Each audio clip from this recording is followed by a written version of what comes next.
በስመ አብ ወወልድ ወመንፈስ ቅዱስ አህዱ አምላክ አሜን። ስሙ የተቀደሰና የተፈራ ነው። የጥበብ መጀመሪያ እግዚአብሔርን መፍራት ነው። ለሚያደርጓትም ሁሉ በጎ ማስተዋል አላቸው። እግዚአብሔርን የምትወዱ እግዚአብሔር የሚወዳችሁ በክርስቶስ ክርስቲያን የተሰኛችሁ የልዑል እግዚአብሔር ቤተሰቦች፣ የእመቤታችን ቅድስት ድንግል ማርያም የቃል ኪዳን ልጆች፣ የቅዱሳን መላእክት ባለሟሎች፣ አይንተ እግዚአብሔር ካህናት፣ ሊቃውንተ ቤተ ክርስቲያን፣ አበው መምህራን፣ ለአገልግሎት የምትፋጠኑ ዲያቆናት፣ ሰንበት ተማሪዎች፣ እንዲሁም በውጭም ሀገራት በአገር ቤትም ያላችሁ ሁላችሁ ክርስቲያኖች ምእመናን፣ ምእመናት እንደምን አደራችሁ? እንደምን ዋላችሁ? እንደምን አመሻችሁ? አሜን። የኃያሉ አምላካችን ልዑል እግዚአብሔር ስሙ የተመሰገነ ይሁን። በአራቱ ማዕዘናት በምስራቅ፣ በምዕራብ፣ በሰሜን፣ በደቡብ፣ በሰማይና በምድር ሁሉ ያለና የሚኖር አልፋና ኦሜጋ እግዚአብሔር አምላካችን ጌታችን መድኃኒታችን ኢየሱስ ክርስቶስ ስሙ ለዘላለሙ የተመሰገነ ይሁን። አሜን።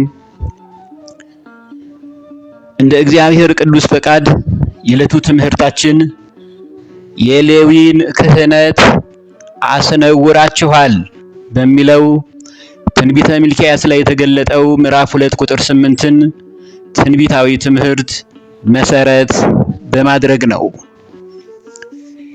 የሌዊን ክህነት አስነውራችኋል። ትንቢተ ሚልክያስ ምዕራፍ 2 ቁጥር 8 መነሻውን በዚህ ካየን መጨረሻ ላይ እናስበዋለን። ስለ ካህናት አገልግሎት ተግባር አስቀድመን ማወቅ ያለብን ቅዱስ ጳውሎስ የጻፈውን መልእክት አስቀድመን ስንረዳው ለትምህርታችን ጥቅም አለው። አንደኛ ጢሞቴዎስ ምዕራፍ 3 ቁጥር 1 እስከ ቁጥር 12 ላይ ማንም ኤጲስቆጶስነትን ቢፈልግ መልካምን ይመኛል የሚለው ቃል የታመነ ነው። እንግዲህ ኤጲስቆጶስ እንዲህ ሊሆን ይገባዋል።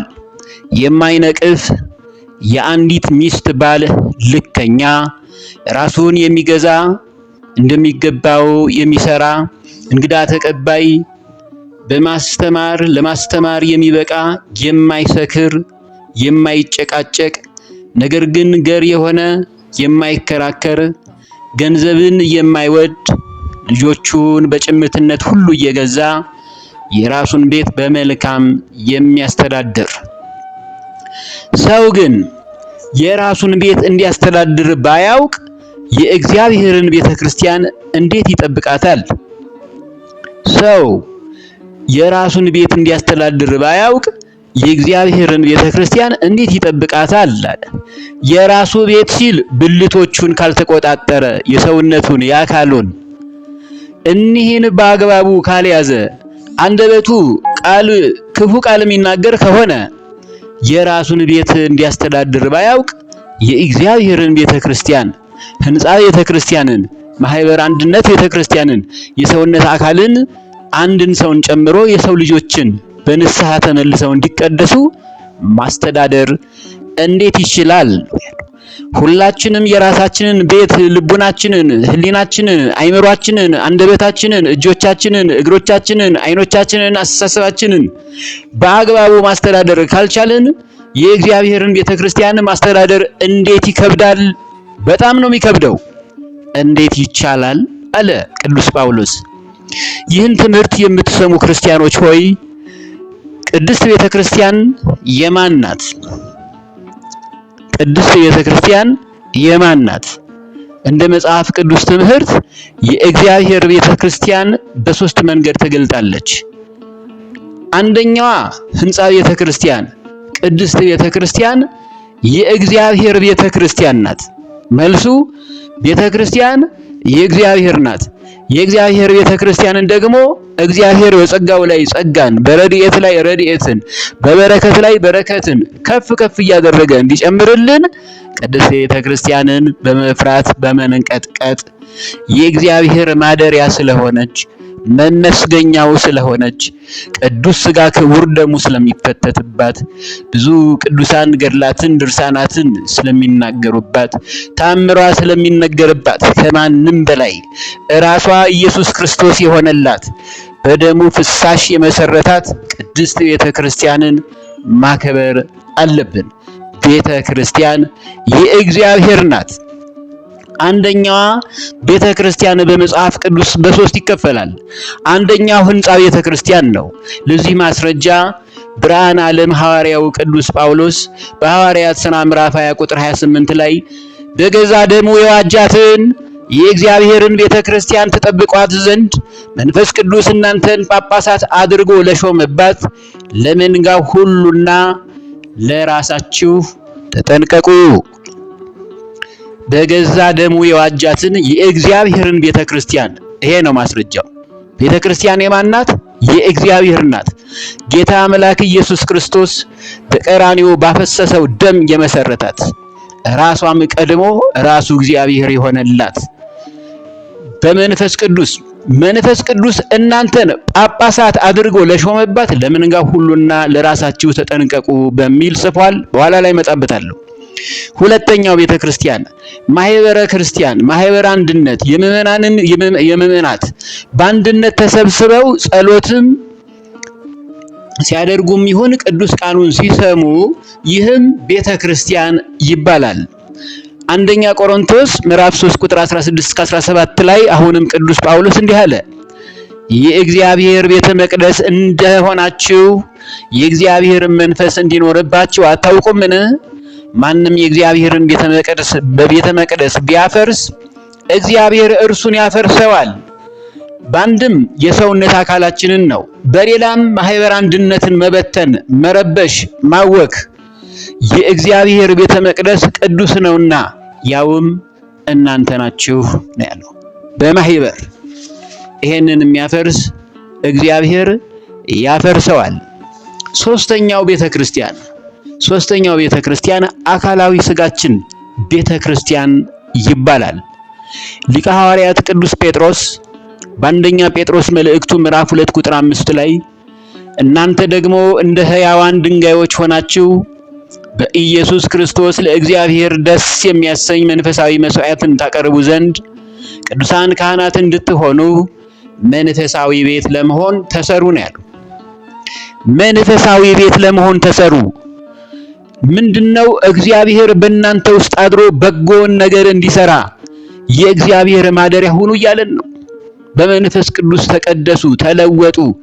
አካላዊ ስጋችሁ ለእግዚአብሔር መልካም ነገር የሚያደርግ ይሁን ማለቱ ነው። ይህ ቤተ ክርስቲያን ይባላል። አንደኛ ጢሞቴዎስ ምዕራፍ 3ን የቀጠለውን ትምህርታችንን አሁን እንቀጥለዋለን። የጢሞቴዎስ መልእክት ነው የቅዱስ ጳውሎስ። ሰው ግን የራሱን ቤት እንዲያስተዳድር ባያውቅ እንዴት ቤተ ክርስቲያንን ያስተዳድራታል? የራሱን ቤት ሲል አስቀድመን እንዳልነው ብልቶቹን፣ ስጋዊ አካሉን ከማየት፣ ከመመኘት፣ ከመስረቅ፣ ከመዋሸት፣ ከመቅጠፍ፣ ክፉ ከመስራት፣ ወንድም በወንድሙ ላይ ሴራ በመስራት፣ ከምቀኝነት፣ ከክፋት እንደውም ይህንን መንፈስ አጥብቆ ሊቀ ሐዋርያት ቅዱስ ጴጥሮስ ይቃወመዋል። አንደኛ ጴጥሮስ ምዕራፍ 2 ከቁጥር 1 ጀምሮ እስከ ቁጥር 2 ስናየው እንግዲህ ክፋትንም ሁሉ ተንኮልንም ግብዝነትንም ሐሜትንም ሁሉ አስወግዳችሁ ጌታ ቸር መሆኑን ቀምሳችሁ እንደሆነ ለመዳን እንድትታደጉ አሁን እንደተወለዱ ሕፃናት የቃልን ወተት ተመኙ ነው የሚለው። ሰው የራሱን ቤት በዚህ መልኩ እንዲህ አይነቱን ደስ የማያሰኝ ጸያፍ ነገር በውስጡ እያለ የእግዚአብሔርን ቤተክርስቲያን ማስተዳደር ይከብዳል።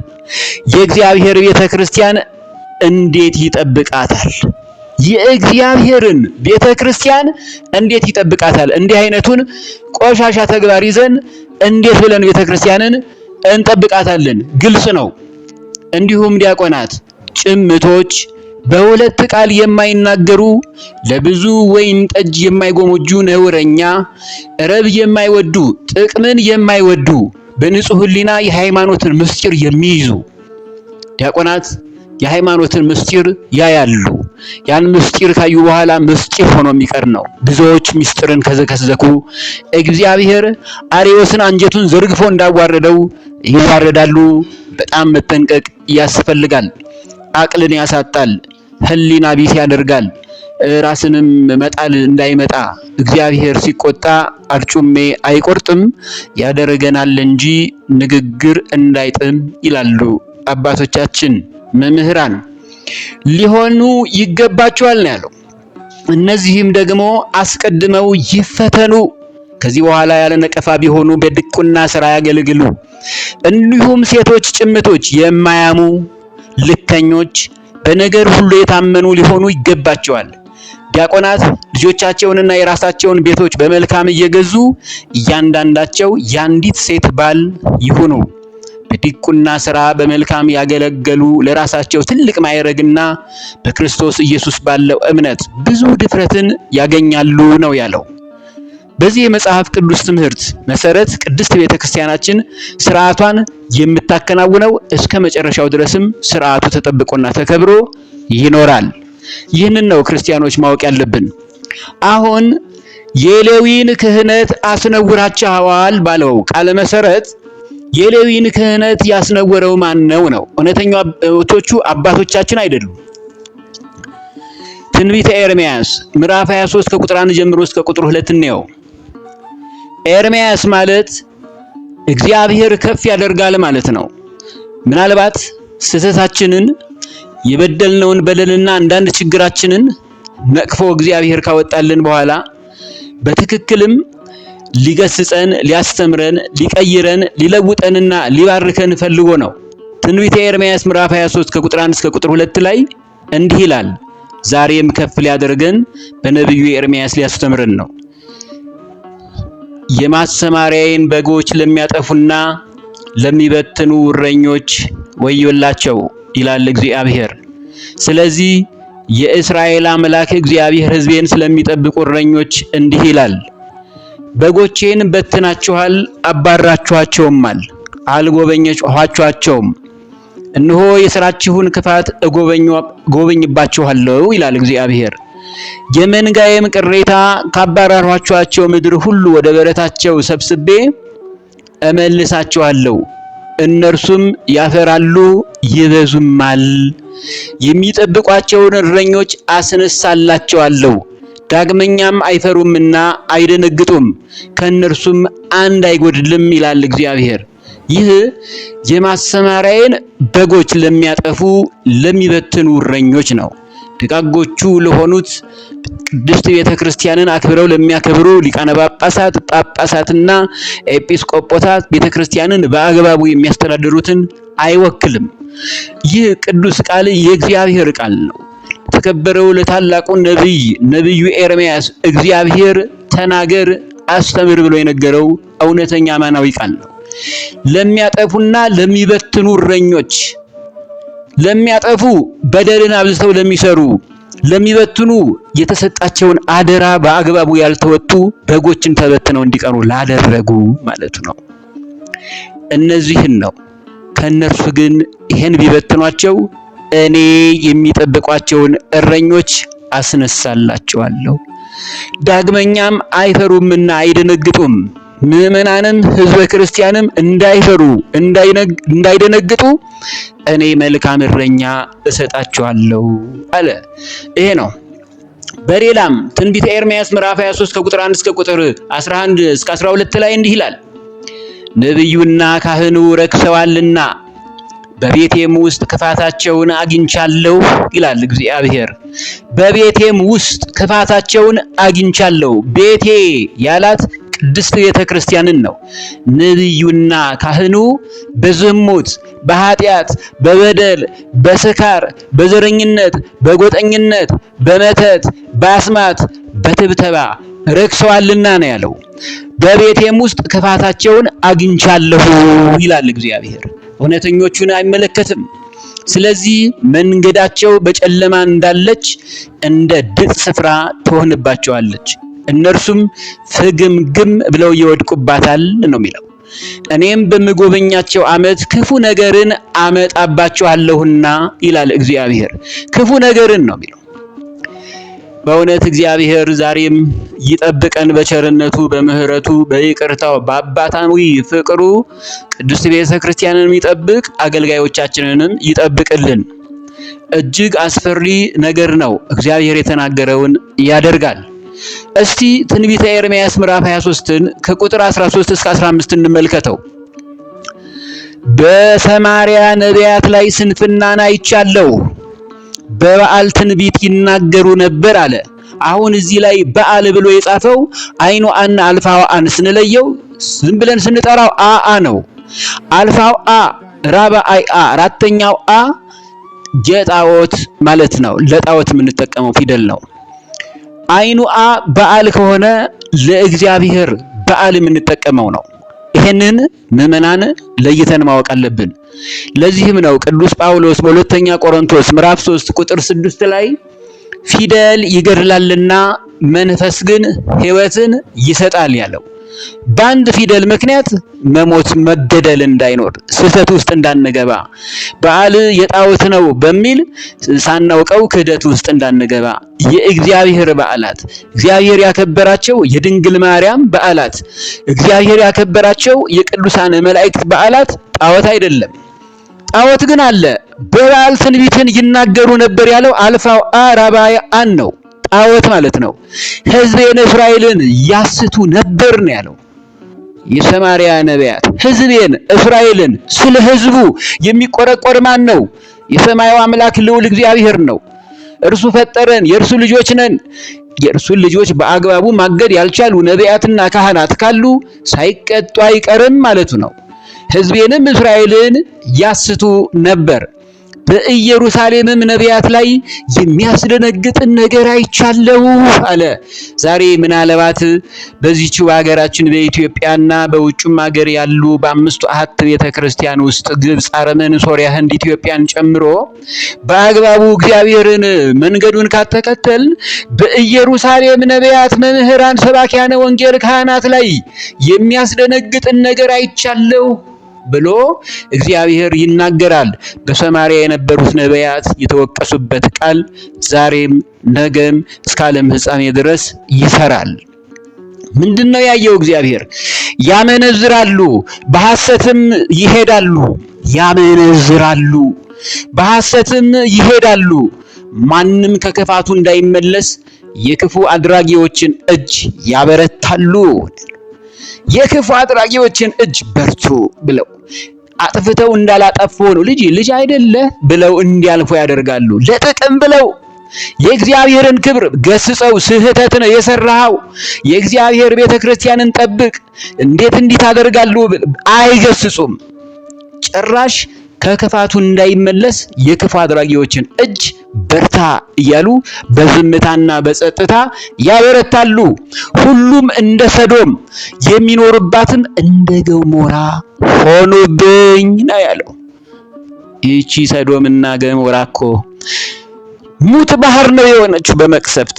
ምናልባት ይህ መቅሰፍትና ቁጣ በእኛ ላይ እንዳይወርድ እፈራለሁ። እግዚአብሔር ያለውን ያደርጋልና።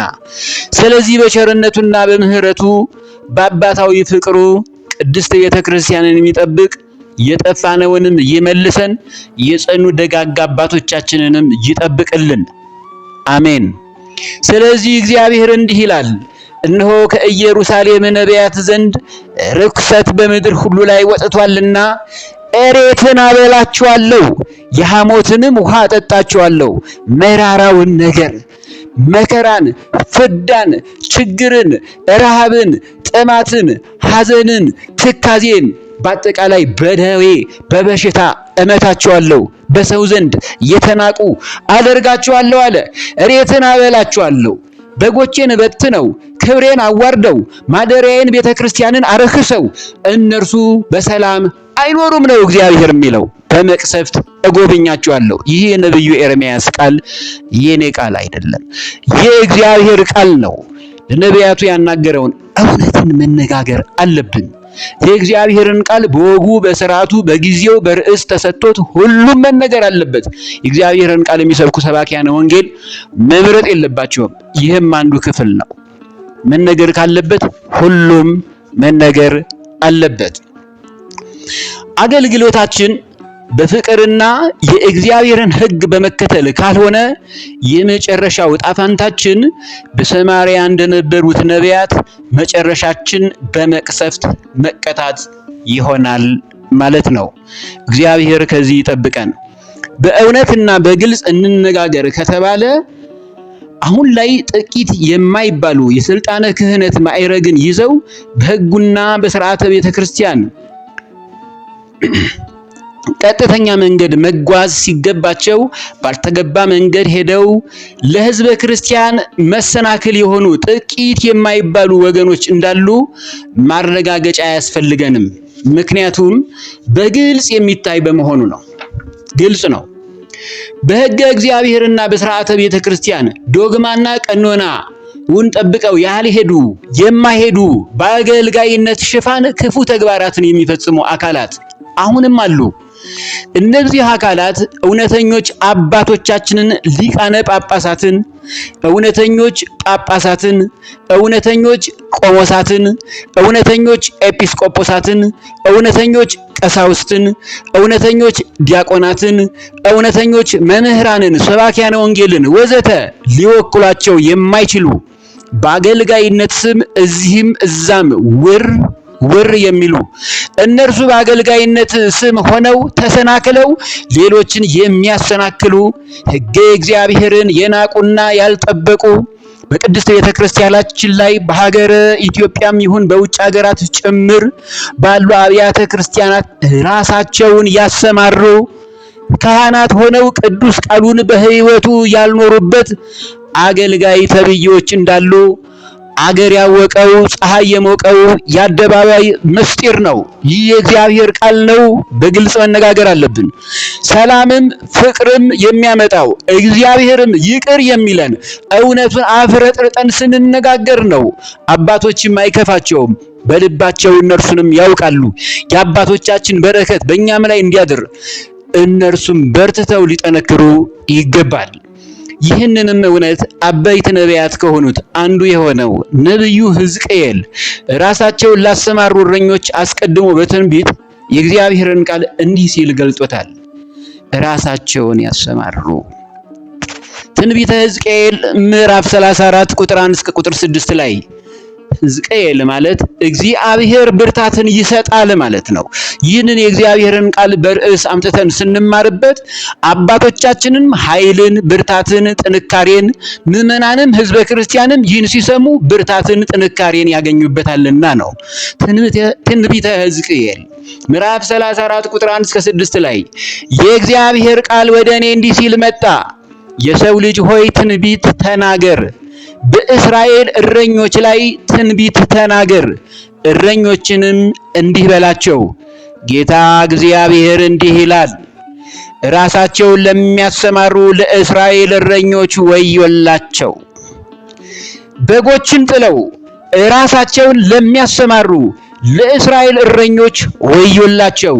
ወዮ የሚለው ቃል የኛ ቃል አይደለም፣ የእግዚአብሔር ቃል ነው።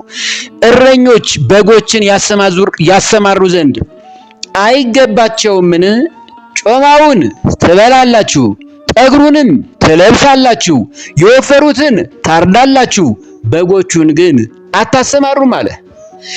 ለራሳቸው ብቻ ምቾትን አድርገው ስለሚታረደው፣ ስለሞተው፣ ስለሚሰቀለው፣ ስለሚቃጠሉት ወገኖች ጸጥ የሚሉም ደግሞ አባቶች መጥተውብናል። እግዚአብሔር ይህን አይወድም። ወደ ልቦናችን ተመልሰን ሊገሰጽ የሚገባው ተገስጾ እግዚአብሔር በእኛ ደስ እንዲለው አባቶቻችን ከሕዝበ ክርስቲያኑ ጋር ቆመው እየተናበቡ ይህ ቢሆን ይህ ነው እያሉ ለሚመለከታቸው አካላት ሁሉ በፍቅርና በሰላም ነገሩን እያሳወቁ ቤተ ክርስቲያናቸውንና ሕዝባቸውን ሕዝበ ክርስቲያናቸውን ሊጠብቁ ይገባቸዋል። በራሳቸው መንገድ ምቾታቸውን እንጂ ለሚጠፉ በጎች ግድ የላቸውም ነው ያለው እግዚአብሔር። ይህ ደግሞ ነገ የሰጠንን አደራ በአግባቡ ካልተወጣን እኔን ጨምሮ እግዚአብሔር አይቀጡ ቅጣት ይቀጣናል። ምን አለ ነብዩ ሕዝቅኤል? የደከመውን አላጸናችሁትም፣ በሃይማኖት የደከመውን በምግባር የደከመውን አላጸናችሁትም፣ የታመመውን አላከማችሁትም። ስንቶች ምዕመናንና ሕዝበ ክርስቲያን በነፍስ ታመዋል። አሁን እነርሱ ሰው ያስፈልጋቸዋል። አባቶቻችን ስራቸው ይሄ ነው፣ እያደረጉት ነው። ከዚህ በላይ ግን ሊደረግ ይገባል። በሃይማኖቱም በነፍስም የታመመውን በእግዚአብሔር ቃል አላከማችሁትም ማለቱ ነው።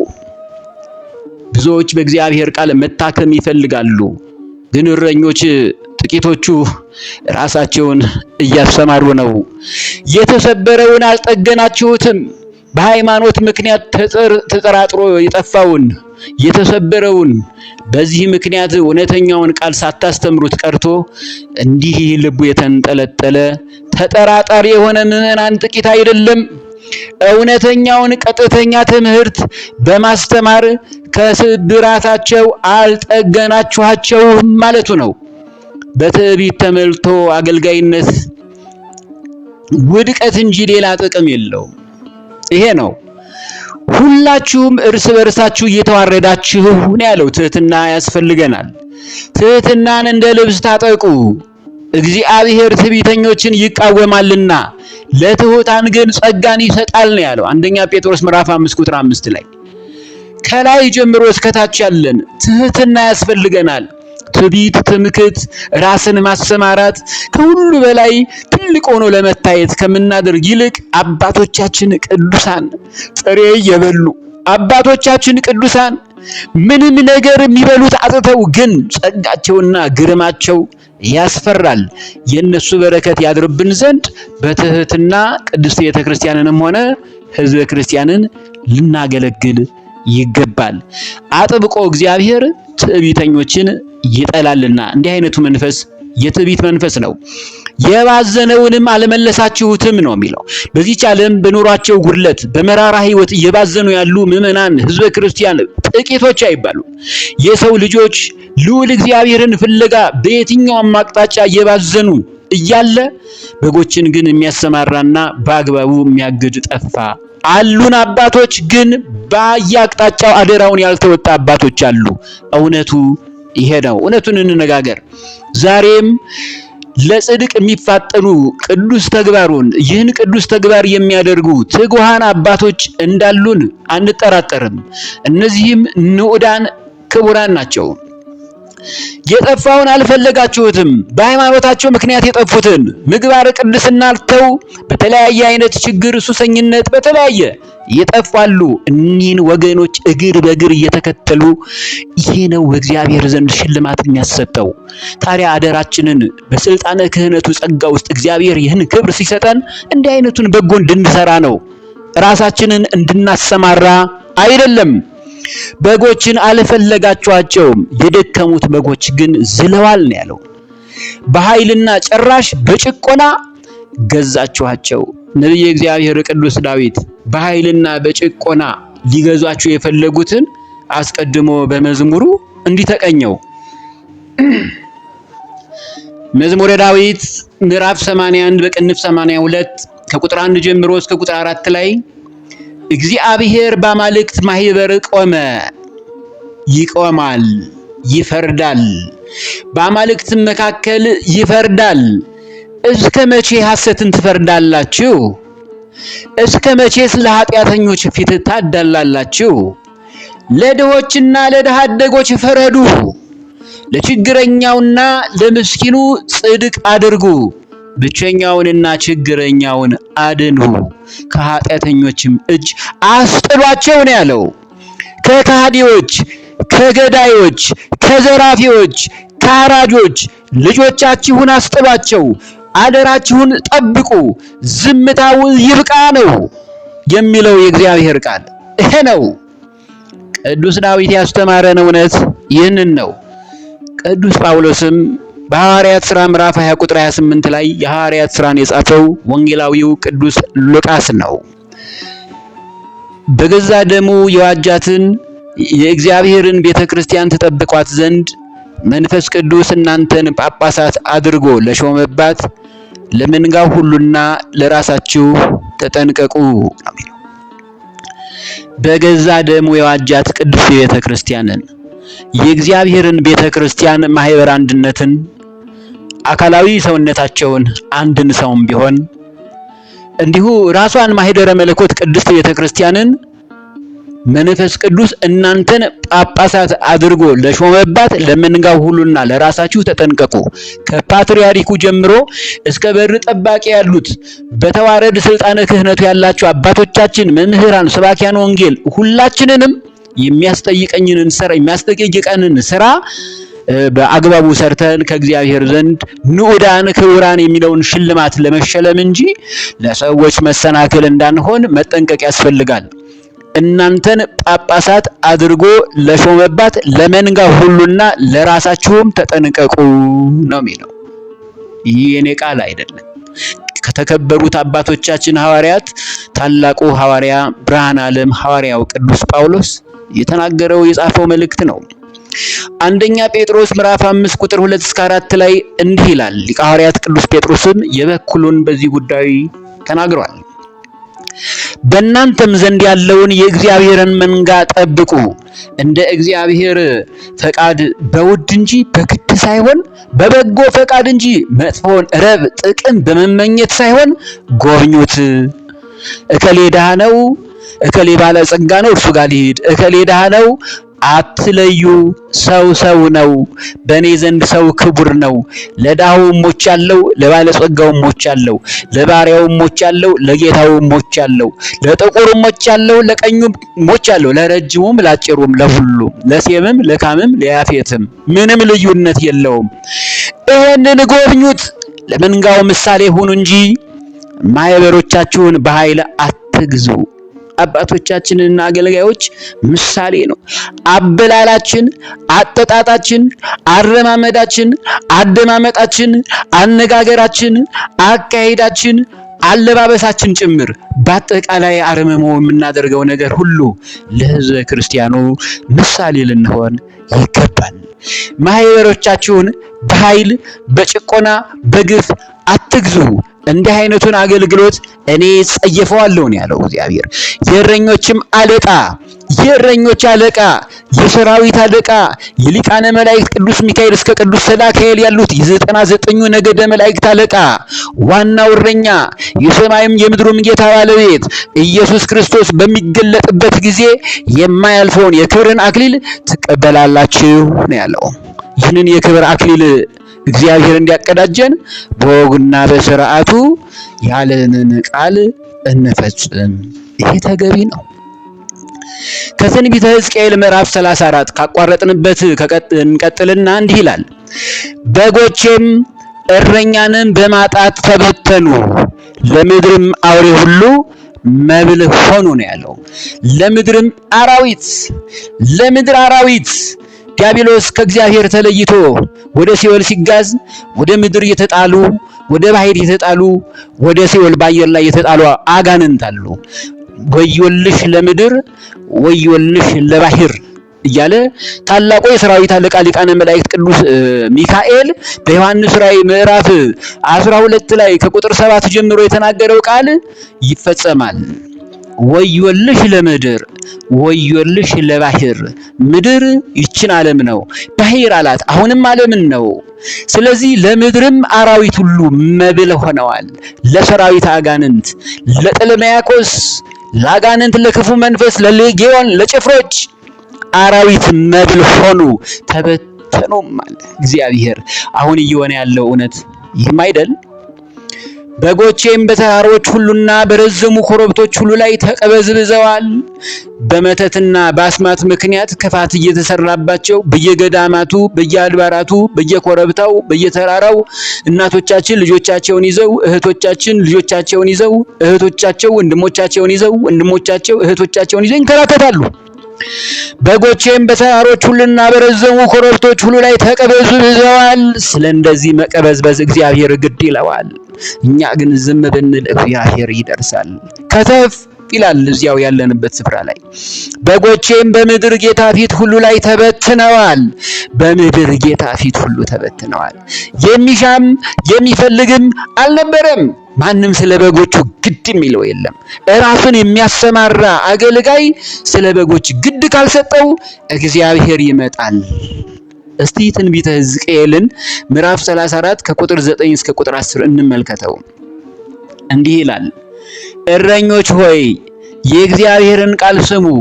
ጌታ እግዚአብሔር እንዲህ ይላል፣ እነሆ በእረኛ ላይ ነኝ፣ በጎቼንም ከእጃቸው እፈልጋለሁ።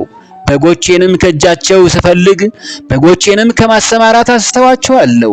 ከዚያም ወዲያ እረኞች ራሳቸውን አያሰማሩም፣ በጎቼንም ካፋቸው አድናለሁ፣ መብልም አይሆንላቸውም ያለው ይሄ ነው። እግዚአብሔር ይመስገን። እኛ ዝም ብንላቸው ስለ በጎቹ ግድ የሚለው ለ5500 ዘመን አዳምና ሔዋን እንዲሁም ዘሩ ቢጠፋ ስለ አዳምና ስለ ሔዋን ስለ ሰው ልጆች ራሱን ዝቅ አድርጎ በበረት የተወለደው ስለኛ ፍቅር ነው። ይህንን ፍቅር እስከ ቀራንዮ እስከ ሞት ድረስ ደሙን ስጋውን ቆርሶ ደሙን አፍስሶ ሰጥቶናል። መከራን ተቀብሎ 6666 ጅራፍ ተገርፎ እኛን እግዚአብሔር አድኖናል። ዛሬም ያድነናል። እኔ የደከመውን አጸናለሁ፣ የባዘነውንም እመልሳለሁ፣ የወፈረውንና የበረታውን ደግሞ አጠፋዋለሁ። በፍርድም በዳግም ምጽአት ጊዜ በእውነት እጠብቃቸዋለሁ። በምድርም አሁን እስካሉ ድረስ እብድ እንዲሆኑ አደርጋቸዋለሁ። ሰላም የላቸውም። አእምሯቸውን እብድ አደርገዋለሁ። በሰው ዘንድ የተናቁ የተዋረዱ አደርጋቸዋለሁ። ሰላምን በቤታቸው የለም። በሁሉም ዘንድ ሁሉ ይናጣሉ፣ ይለዋወጣሉ፣ ይቅበዘበዛሉ። ይሆናል እየሆነም እያየን ያለነው እውነት ይህንን ነው። በጎ ስራ እንደዚህ አይነት ነገርን አያስደርግም። ትልቁን አደራ በአግባቡ ካልተወጣን እግዚአብሔር ይቀየማል፣ ይቆጣል። አሁንም ጊዜ ያለን ንስሐ መግባት አለብን። የእግዚአብሔር ቤተሰቦች አስቀድመን ትምህርታችንን የሌዊን ክህነት አስነውራችኋል በሚል ርዕስ መሰረት አድርገን ነው የተማማር ነው። የትንቢተ ሚልክያስን ትንቢት ባጭሩ ከተመለከትን በኋላ አስቀድመን የዕለቱ ትምህርታችንን በዚህ እናጠናቅቃለን ማለት ነው። ከዚያ በፊት ግን ለጠፉት ወገኖች የሚያጽናና የእግዚአብሔር ቃል ነብዩ ሕዝቅኤል ተናግሯል።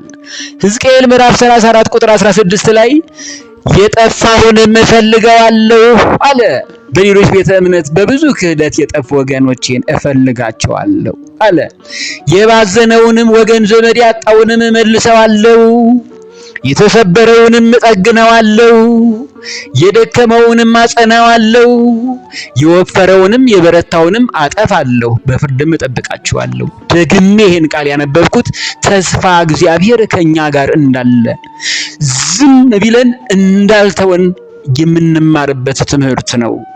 አባቶቼ እውነተኞች ካህናት በወጉና በአግባቡ ዛሬም በጎቻቸውን እየጠበቁ ነው። ግን በአባቶቼና በተለያዩ ሊቃውንተ ቤተክርስቲያን ተከልለው ጥቂት የማይባሉ ደግሞ ለቅድስት ቤተክርስቲያናችንም ትልቅ እሾክና አሜኬላ የሆኑ እንዳሉ አገር ያወቀው ፀሐይ የሞቀው የአደባባይ ምስጢር ነው። መሆን የለበትም። ይህ ክርስቲያናዊ ስነ ምግባር አይደለም። ትንቢተ ሚልክያስ ምዕራፍ 2 ቁጥር 8 እስከ 9 ላይ እናንተ ግን ከመንገዱ ፈቀቅ ብላችኋል፣ የሌዊንም ቃል ኪዳን አስነውራችኋል ይላል የሰራዊት ጌታ እግዚአብሔር። ስለዚህ መንገዴን እንዳልጠበቃችሁ በሕግም ለሰው ፊት እንዳዳላችሁ መጠን እኔ ደግሞ በሕዝብ ሁሉ ፊት የተናቃችሁና የተዋረዳችሁ አድርጊያችኋለሁ። በማን ፊት? በሕዝብ ሁሉ ፊት። የሆነ ያለው እውነቴን አይደል? ሕዝበ ክርስቲያን ይህን እውነተኛ ቃል ስታደምጡ በተግባር የምታዩት ነገር እያያችሁት ምስክር መሆን የምትችሉበት ነገር ነው እየተፈጸመ ያለው። በሕዝብ ሁሉ ፊት የተናቃችሁና የተዋረዳችሁ አድርጊያችኋለሁ ነው። ስለዚህ ይህ አይነት መቅሰፍት በእኛ ላይ ከመውረዱ በፊት ንስሐ ገብተን አደራችንና የተሰጠንን ኃላፊነት በወጉና በአግባቡ መጠበቅና የተሰጠንን ኃላፊነት በትክክል መተግበር፣ ይህም የእውነተኛ አገልጋዮች ድርሻ ነው። ክፍል 2 በሚቀጥለው ጊዜያት በዩቲዩብ እና በቲክቶክ ላይ ስለሚለቀቅ ክርስቲያኖች በትጋትና በንቃት ትምህርቱን በመከታተል ለሌሎችም እንዲደርስ በማድረግ የበኩላችሁን እገዛ እንድታደርጉ በልዑል እግዚአብሔር ስም አሳስባችኋለሁ። አሜን። ያስተማረን የመከረን ቸሩ መድኃኔዓለም ኃያሉ አምላካችን ልዑል እግዚአብሔር ለስም አጠራሩ ክብርና ምስጋና ለእርሱ ይሁን። በድጋሚ አሜን። ወስብሐት ለእግዚአብሔር። ይቆየን።